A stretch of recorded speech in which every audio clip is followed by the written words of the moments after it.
Many people believe the Odyssey is the greatest adventure story ever written. Not the greatest movie or the greatest novel, the greatest story. This story has survived for almost 3,000 years. It inspired Shakespeare, James Joyce, Dante, Hollywood, and countless books and films and television series. And it's a story that gives us expressions we still use today. It's filled with monsters, shipwrecks, temptation, revenge, love, loss, and it's one man's desperate desire to go home.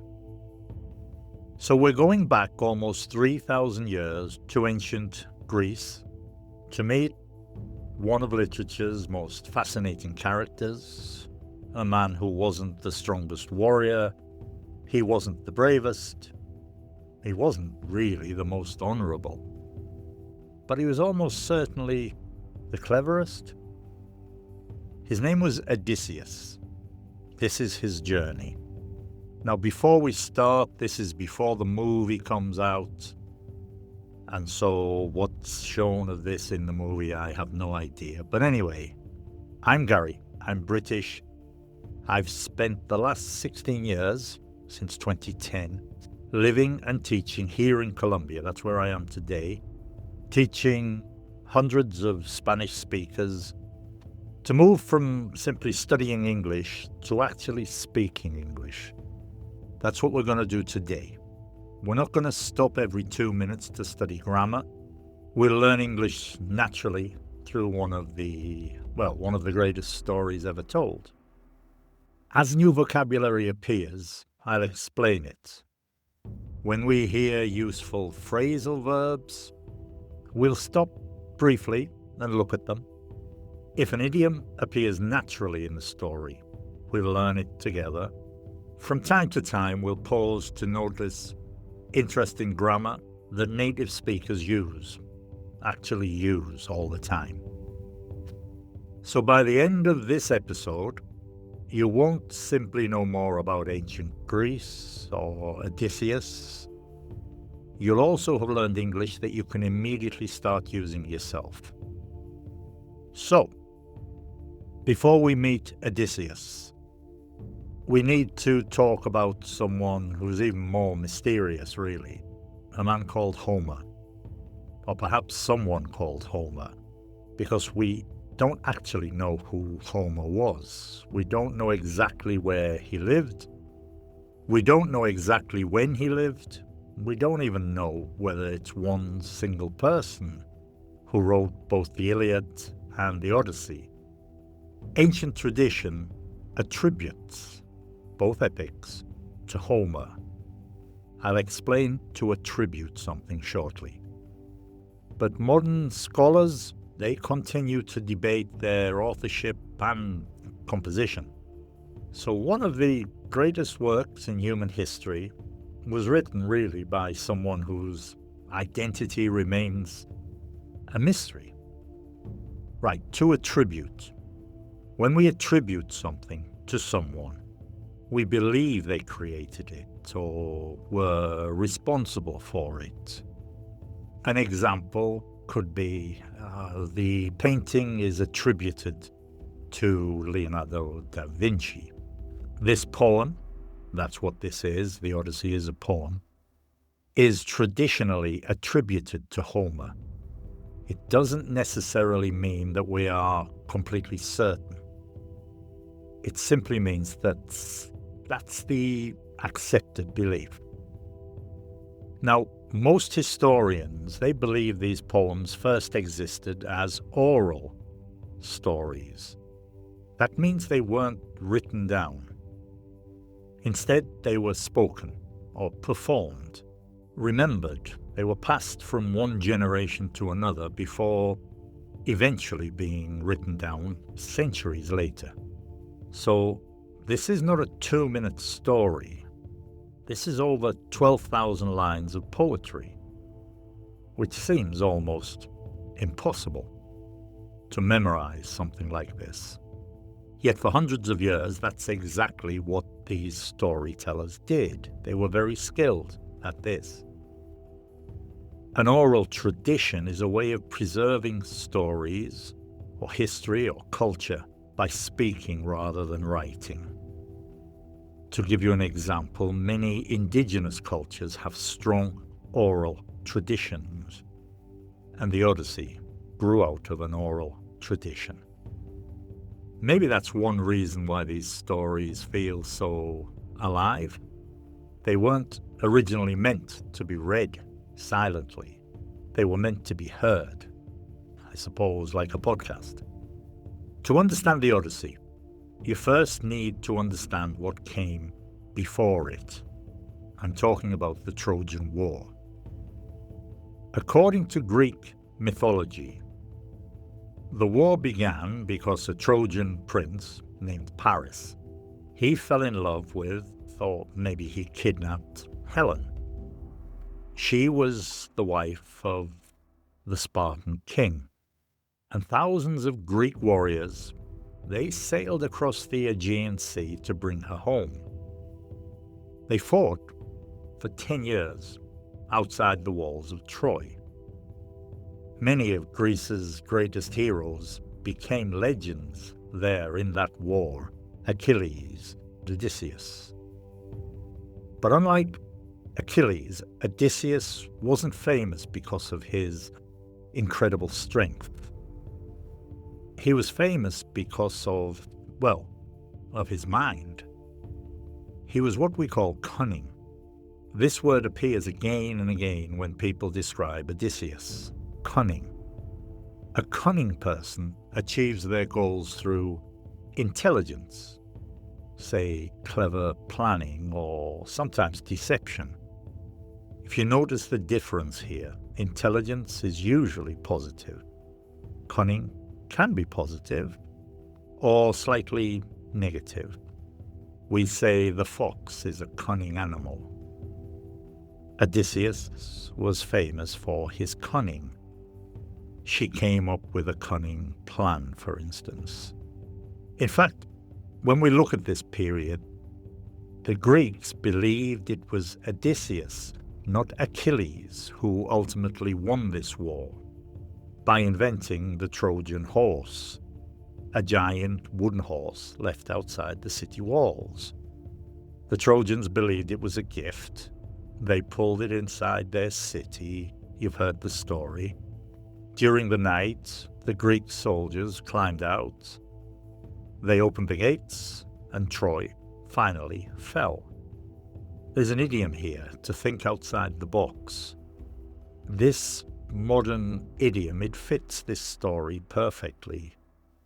It means to solve a problem creatively, rather than using the obvious solution. You could say the company needed someone who could think outside the box. Odysseus won because he thought outside the box.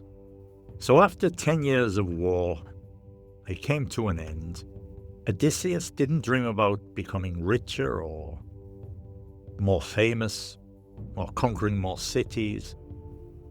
He actually wanted something that was surprisingly ordinary. He wanted to go home, back to Ithaca, back to his wife, Penelope, and back to his young son, Telemachus.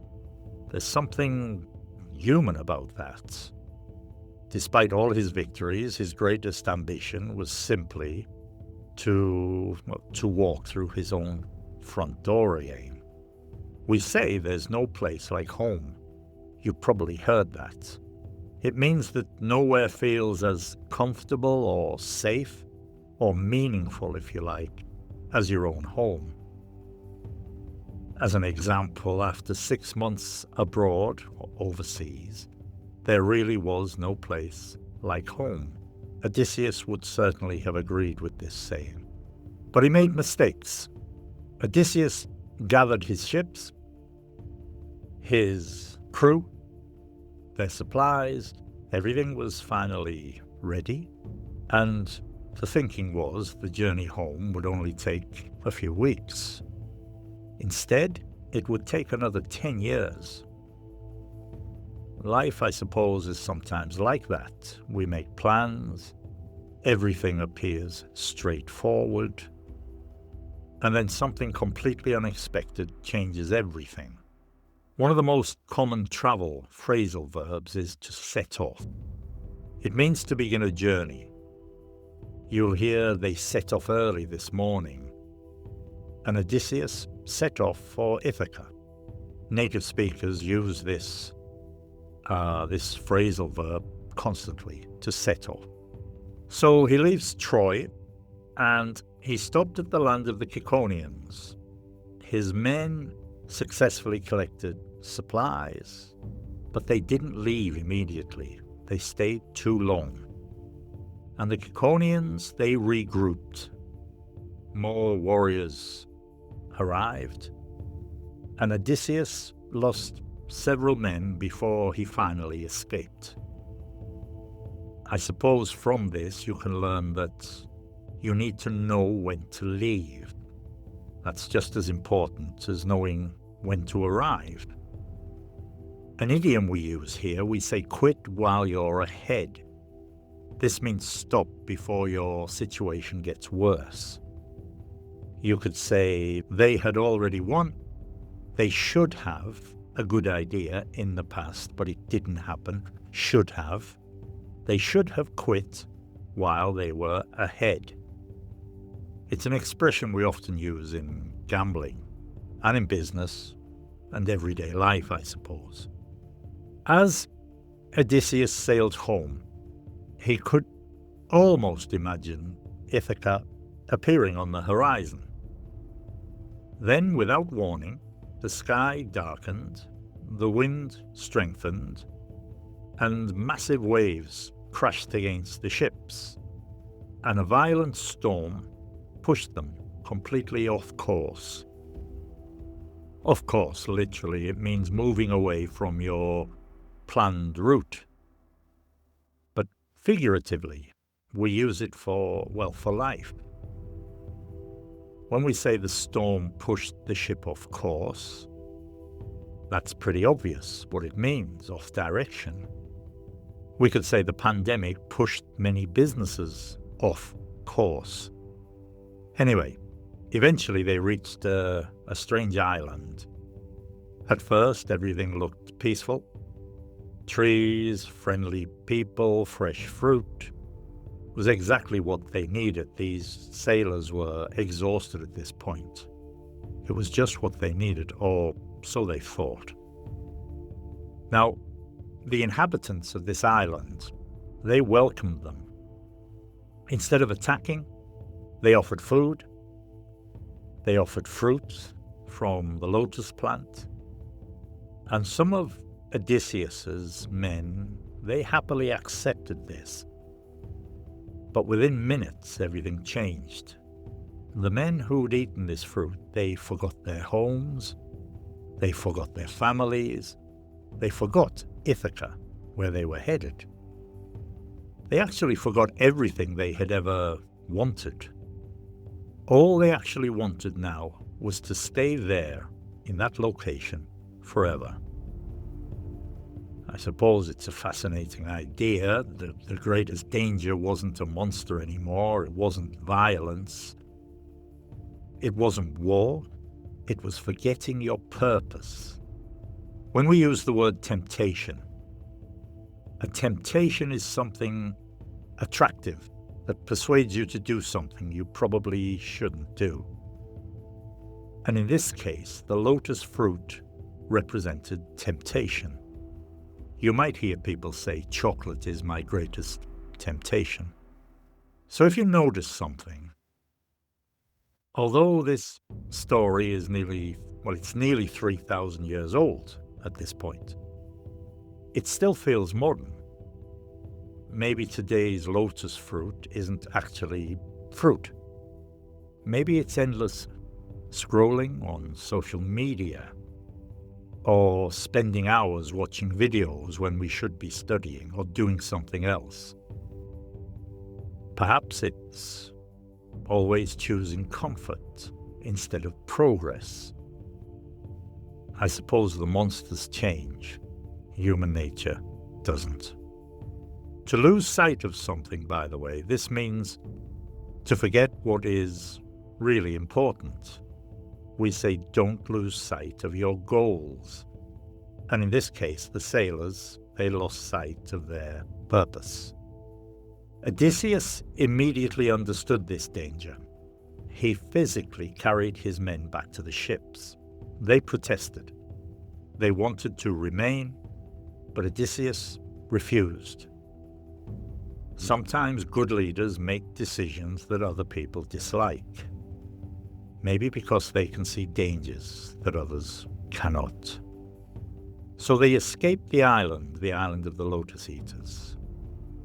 Odysseus continued sailing. His supplies were running low, and eventually they landed on another island. They discovered a cave. Inside this cave, there were huge quantities of milk and cheese, food in general, everything these hungry sailors could hope for. His men wanted to take the food and leave immediately. But Odysseus, he was curious by nature. He made a different decision. He wanted to meet the owner of the cave and the food. That decision became one of the most famous mistakes in all of literature. So he ignored his men's advice. Instead of taking the food and quietly sailing away, he decided to stay. Curiosity was actually one of his greatest strengths, but it was also one of his greatest weaknesses. The cave seemed inviting. Fresh milk stood in large bowls, and cheese hung from the walls. Goats wandered peacefully outside. There was nothing to suggest any kind of danger, until the owner returned. So they heard enormous footsteps echoing across the cave floor. There was a shadow darkening the entrance, and the ground seemed to shake. Then, a gigantic stone, far too heavy for ordinary men, it rolled across the entrance, and the sailors, they're trapped. Standing before them is Polyphemus, one of the Cyclops, a giant with a single eye in the center of his forehead. When we say giant or gigantic means extremely large. It's a lot stronger than simply saying big. You'll hear a gigantic wave struck the ship. The cave was blocked by a gigantic rock. Polyphemus immediately notices the strangers, the Cyclops. He isn't pleased. He isn't interested in any type of hospitality. He asks a simple question.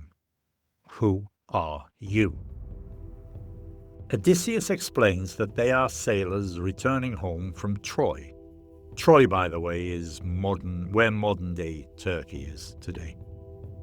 He politely asks for food and shelter, Odysseus asks.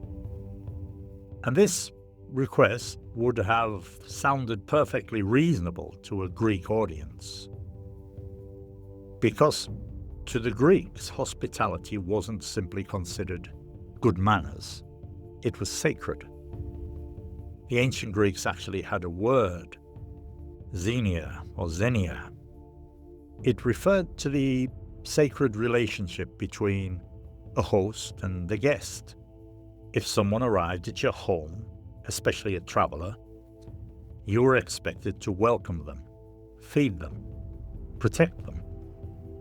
And only after doing that would you ask who they were. To refuse hospitality wasn't simply rude to the Greeks. The Greeks believe it actually offended the gods themselves. When we talk about hospitality, we mean treating guests kindly and generously. You might hear the villagers were famous for their hospitality.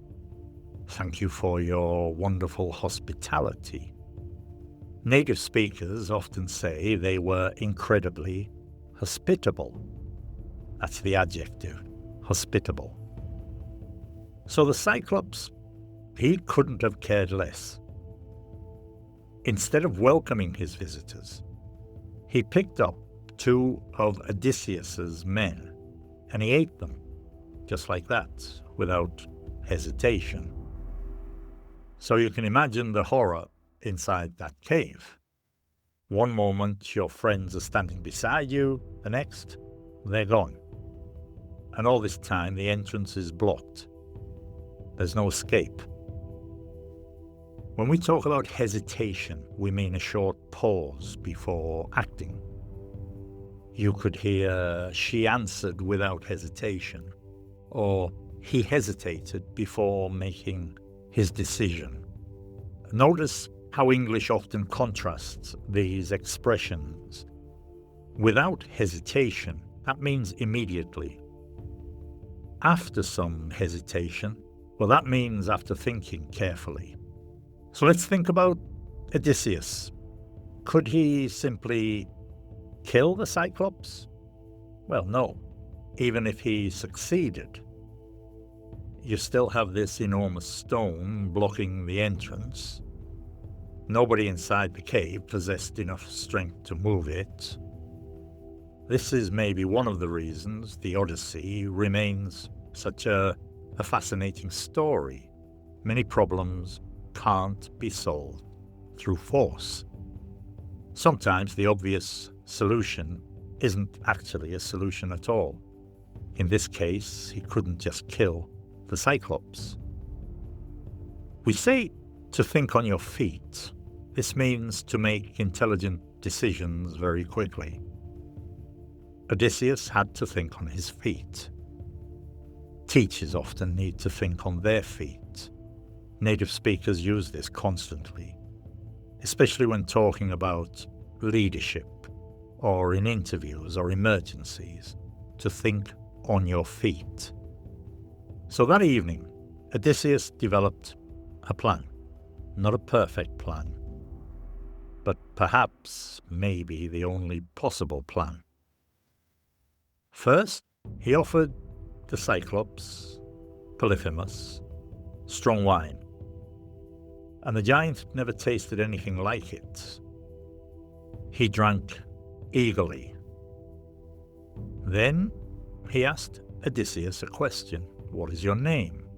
And then comes what is described as one of literature's greatest moments. Odysseus replied, "My name is Nobody."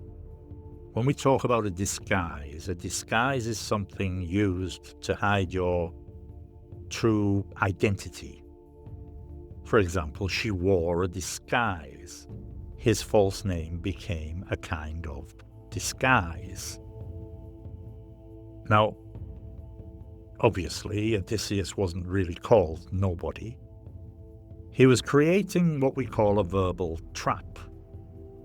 The kind of trick lawyers and politicians and negotiators still use today. Anyway, eventually, the wine took effect. The Cyclops fell into a deep sleep. Odysseus then and his remaining men, they sharpened a huge wooden stake, and together they pushed it into the giant's single eye. When Polyphemus screamed so loudly, other Cyclops, they rushed toward the cave. From outside, they shouted, "What's happening? Who's hurting you?" And the giant inside the cave said, "Nobody is hurting me." The other Cyclops, they were confused at this point, but they assumed nothing was wrong. What was saying here, if nobody was attacking him, then nobody was attacking him. They simply walked away. When we talk about to outsmart someone, this means to defeat someone using intelligence rather than strength. Odysseus outsmarted the Cyclops, for instance. You'll hear today the detective outsmarted the criminal. If you notice something interesting here, almost every modern detective story, or spy novel, or psychological thriller, they use this kind of deception. The Odyssey was doing this nearly 3,000 years ago. Anyway, morning finally arrives. The Cyclops rolls away the enormous stone. He stood at the entrance, and he was carefully feeling the backs of every sheep as it was leaving the cave. He knew the Greeks might try escaping, say, underneath them.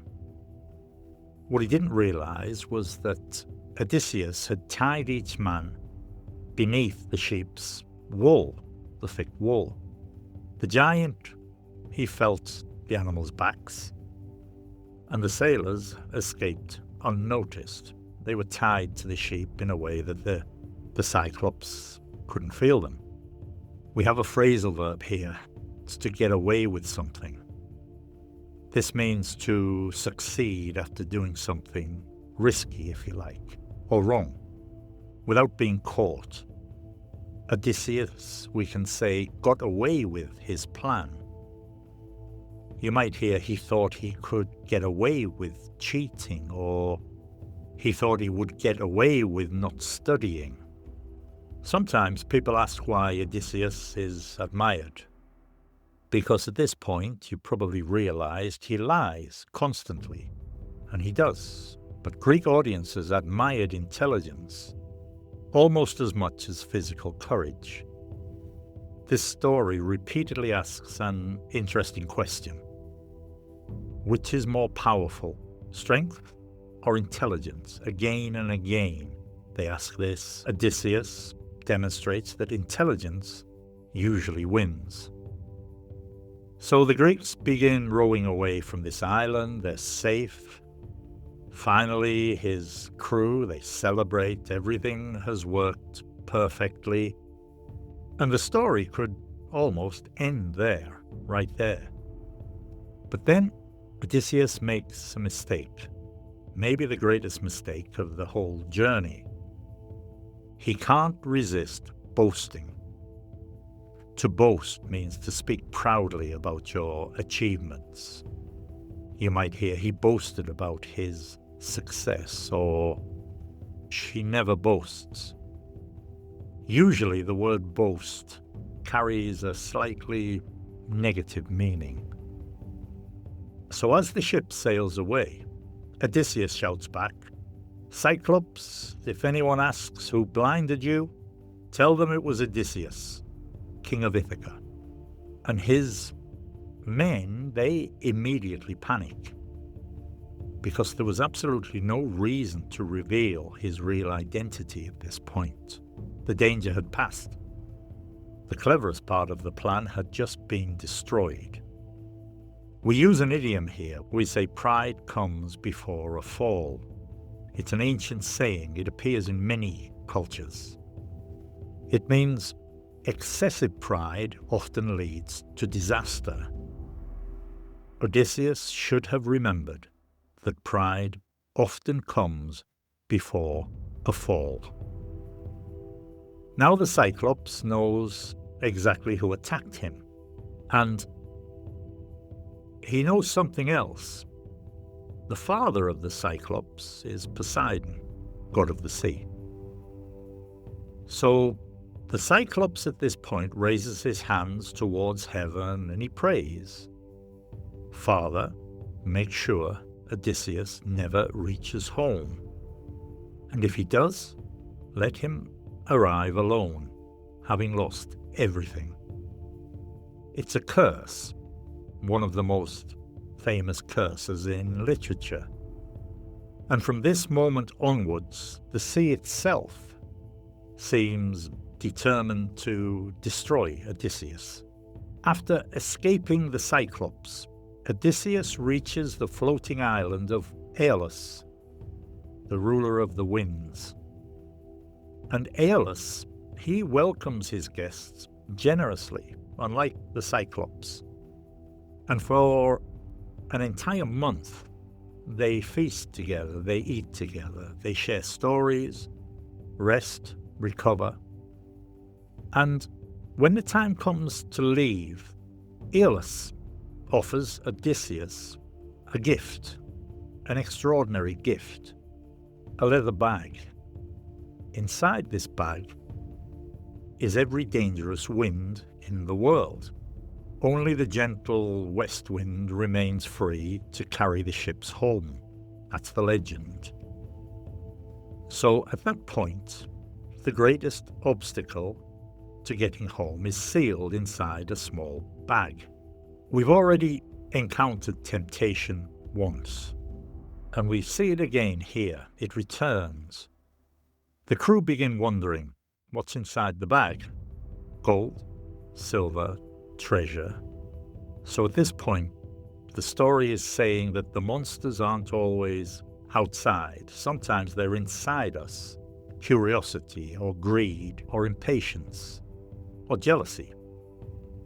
These are the enemies that Homer, the author of this story, this poem, returns to again and again. So after 9 days, Ithaca finally appears on the horizon. Odysseus, he's exhausted, he falls asleep. And his crew make a terrible decision. They open the bag. Instantly, every imprisoned wind escapes.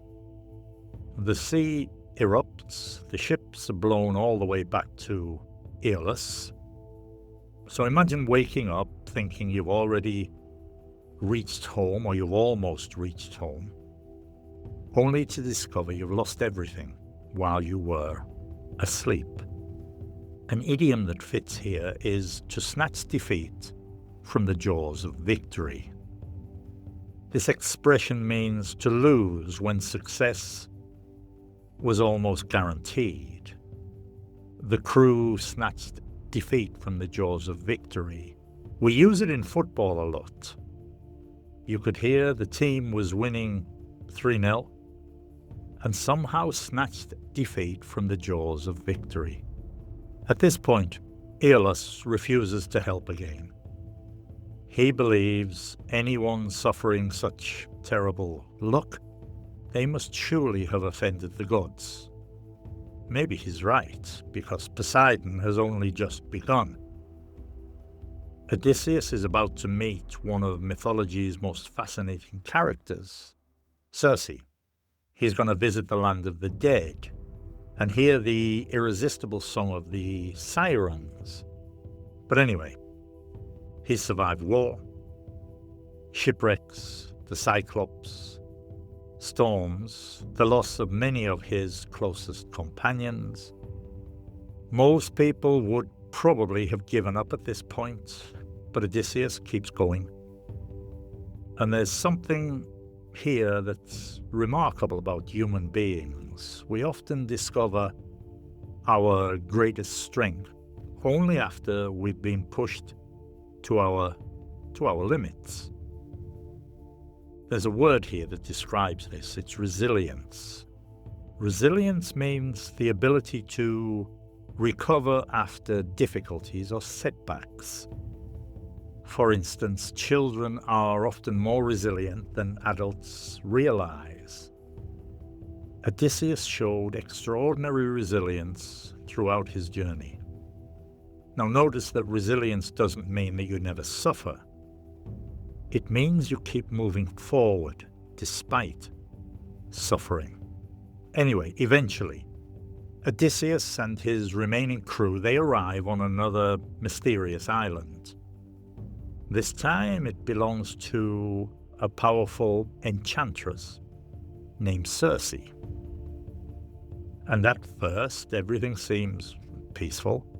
There's a palace, it's beautiful, wild animals wander calmly around the gardens. We're talking about lions and wolves, yet strangely none of them attack. Instead, these lions and these wolves, they behave almost like friendly pets. I suppose that should have been the first warning. Circe welcomes the sailors warmly. She offers them food and wine and a comfortable place to rest. And after everything they have endured or been through, it feels almost too good to be true, and of course it is.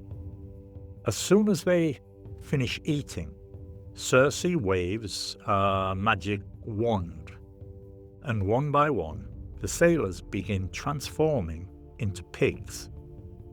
By the way, an enchantress is a woman who possesses magical powers.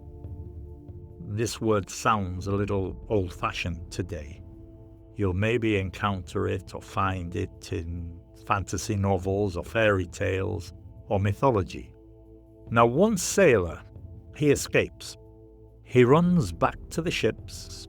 He's terrified. And he tells Odysseus exactly what has happened. Now, at this point, you have to imagine being Odysseus. Would you simply sail away? Or would you return, knowing that you might suffer the same fate? Without hesitation, Odysseus heads back alone. To face your fears, this means to confront something that frightens you instead of avoiding it. Odysseus faced his fears, for example. You might hear eventually she decided to face her fears and speak in public. Now, on the way back to the island, Odysseus encounters the messenger god Hermes. Hermes gives him a magical plant. It protects him against Circe's magic. When she attempts to transform him, nothing happens. And for perhaps the first time, Circe herself looks frightened. Instead of attacking, though, she invites Odysseus to talk, to negotiate, to eat together. Notice something interesting here in the story once again. They're showing that violence doesn't solve the problem. Conversation does. To negotiate just means to discuss something in order to reach an agreement. The two countries negotiated a peace treaty, for instance, and Odysseus negotiated with Circe instead of fighting her. This is one reason many modern readers admire Odysseus. His first instinct isn't always violence, it's intelligence. Circe eventually restores his companions to human form. Then she offers something almost irresistible: comfort, luxury, and safety. The crew remain on her island, not for days, but for an entire year. And a whole year passes almost unnoticed. We have an idiom. We say, time flies. This means time seems to pass very quickly. We say time flies when you are enjoying yourself. And a whole year flew by before Odysseus realized it. And that still feels true today. Very often we look at the calendar and we think, where did the year go? Eventually, Circe tells Odysseus something extraordinary. If he truly wishes to reach home, he must first travel somewhere no living person wants to visit: the underworld, the land of the dead. So, at this point, you imagine sailing across dark waters where no birds sing, no villagers appear, there's no smoke from distant houses, just silence. This part of the Odyssey is unlike almost anything written before it. Odysseus doesn't descend simply to witness horror. He goes there, to the land of the dead, to seek wisdom. And he meets a blind prophet. he also meets the spirits of people he once knew, friends and warriors, and his own mother. He meets the spirit of his own mother. So he discovers that while he was away fighting in Troy, his mother had died. He never had the opportunity to say goodbye, and at this point Odysseus tries to embrace her 3 times, and 3 times his arms pass straight through her shadow. It's probably one of the saddest moments in the entire poem. We're talking about grief. Grief means deep sadness after losing someone. You might hear he struggled with grief after his mother's death, or everyone experiences grief differently. Now, to come to terms with something, this means to slowly accept something painful. You might hear it took years to come to terms with the accident, for instance. This is a very useful expression in English. So eventually, Odysseus returns to the world of the living, but his greatest psychological challenge still lies ahead. The Sirens. Maybe you've seen them in films, in movies. Beautiful women sitting on rocks, singing. But their song isn't simply beautiful, it's irresistible. Anyone who hears it steers their ship towards them. The ships crash against the rocks, nobody survives. But anyway, how does Odysseus solve this problem? He obviously doesn't want this to happen to himself.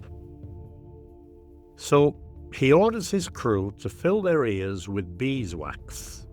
Then he asks them, his crew, to tie him tightly to the ship's mast. He wants to hear the song without being able to follow it. By the way, we say if something is irresistible, it means it's almost impossible not to want it. The Sirens' song in this situation was irresistible. You might hear the chocolate cake looked irresistible. So as the music begins, Odysseus loses all self-control. He screams, he begs, he orders his men to release him, but they refuse. Instead, they actually tighten the ropes even more. And only after the ship has passed safely do they untie him. Now, we have an idiom here. It's not common in everyday conversation. We say to tie yourself to the mast. It's a metaphor. It means to deliberately remove your own temptation, leaving your phone in another room while studying, for instance, blocking distracting websites. Sometimes discipline isn't trusting yourself. That's what we're saying here. It's preparing for the moment when you won't trust yourself, tying yourself to the mast. Now, we have another expression here. It's one of the most famous expressions ever created by Greek mythology. Between Scylla and Charybdis.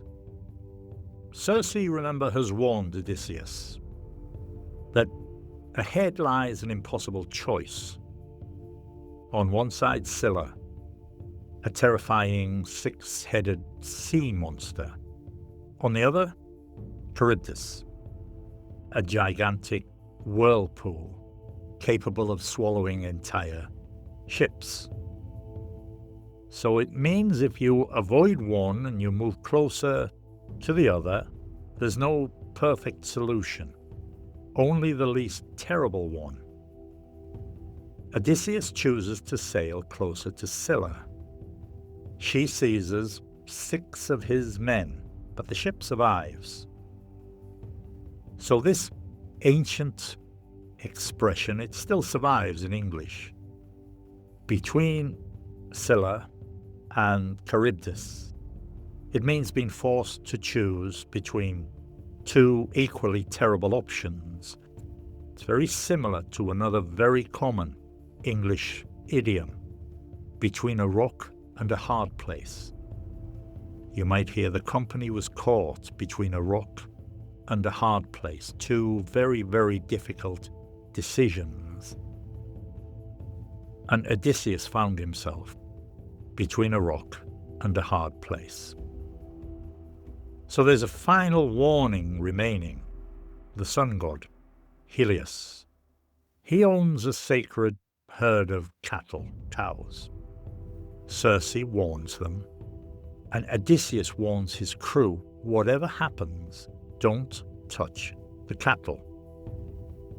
Unfortunately, after weeks trapped by the storms, the sailors are desperate. They're hungry, exhausted, and eventually, while Odysseus sleeps, they slaughter these sacred animals. And the consequences are immediate. When they finally leave, Zeus destroys the ship with a thunderbolt. Every member of the crew dies, except one, Odysseus. An idiom here, to ignore at your own peril. It means to ignore a warning and suffer the consequences. The sailors ignored the warning at their own peril. So alone and floating on wreckage from the ship, Odysseus reached another island. And he meets a nymph, Calypso. Unlike Circe, Calypso genuinely loves him.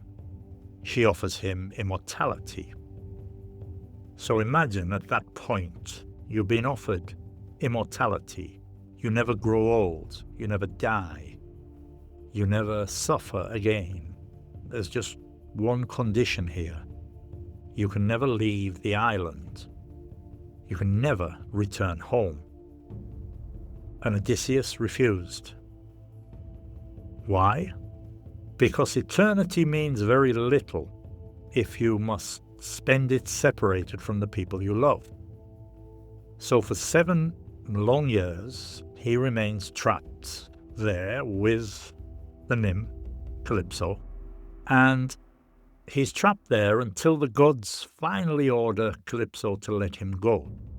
When we talk about longing in this context, it means a deep emotional desire for someone or for something, a longing.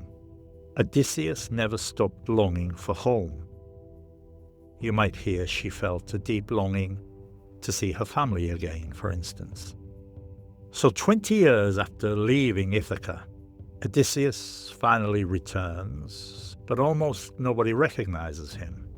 The goddess Athena disguises him as an old beggar. He quietly observes his own palace, and what he sees breaks his heart. Dozens of wealthy men have invaded his home. They're called suitors in the story, or that's the translation. They believe Odysseus is dead. They want to marry Penelope. They eat his food, drink his wine, they waste his wealth. They insult his servants. His kingdom has become almost unrecognizable. Only one creature recognizes him immediately, his old dog, Argos. After 20 years, Argos, his pet dog, lifts his head, sees his master one final time, and then quietly dies. We say dogs are man's best friend. It's an idiom, a man's best friend. And meanwhile, Penelope is his wife. She's spent 20 years waiting. Part of the Odyssey is, well, it's focused on Penelope and her son. I'm just talking about the journey here, but basically Penelope has spent 20 years waiting. Many people call her one of literature's greatest examples of loyalty. Every day these suitors pressure her to choose a new husband, these men. Every day she delays. She promises that she will decide once she finishes weaving a burial cloth. I think that's for her father-in-law. Every night, she secretly unravels everything she completed during the day. And for years, she repeats the same trick. A phrasal verb here is to put something off. meaning to delay something. Penelope kept putting the suitors off. You'll hear it in business. People say things like, "Can we put the meeting off until tomorrow?" It's to postpone something. Eventually, Odysseus reveals himself, and he fights with his son together, and the suitors are defeated. Order returns, but Homer, he finishes here with something more important than revenge. He talks about recognition and forgiveness and home.